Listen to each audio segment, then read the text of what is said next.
We are going to jump right into this and do the second monster of my Love, Death, and Robots series monster stat blocks.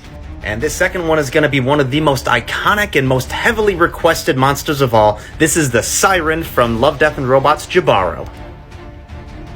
For those of you unfamiliar with this creature, she's basically called the Golden Woman, and she is a siren that lives in the lake who uses her charm and her music to lure a fairly large troop of soldiers to their death by drowning in the lake.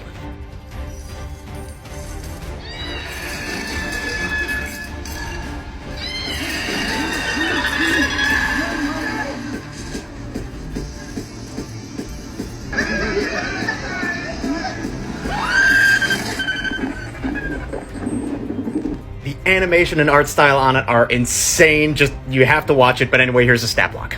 So for this stat block, I'm gonna call her the Gilded Siren, and she is a medium-sized fae with good AC but very low hit points, focusing on dexterity and charisma. She has an ability called Fae Distortion, meaning any melee attack against her from 10 feet or less is made at disadvantage. She is a water spirit, meaning she does not need to breathe, and she's under the effects of freedom of movement whenever she is near water.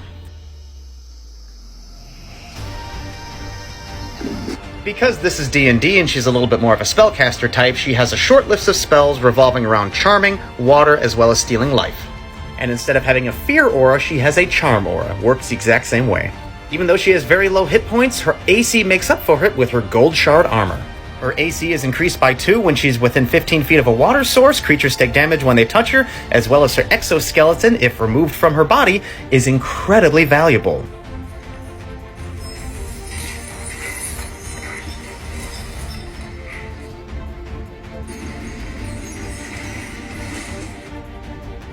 Her entire kit and method of doing damage is about keeping enemies at bay and dealing consistent damage from long distance, medium distance, and short distance.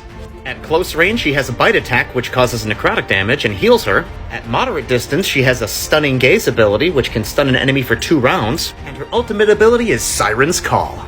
It's a 20-foot wide, 120-foot long line attack that causes psychic damage and causes enemies to be charmed.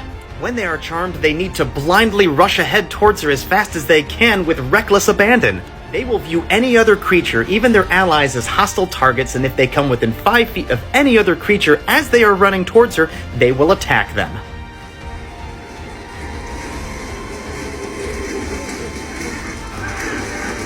As long as she stays far enough away and keeps on lobbing these dangerous spells, her enemies will literally destroy themselves. Whether they are in pursuit of riches or her beauty, they will be their own worst enemy. Alright, you devious DMs, you have fun with this one.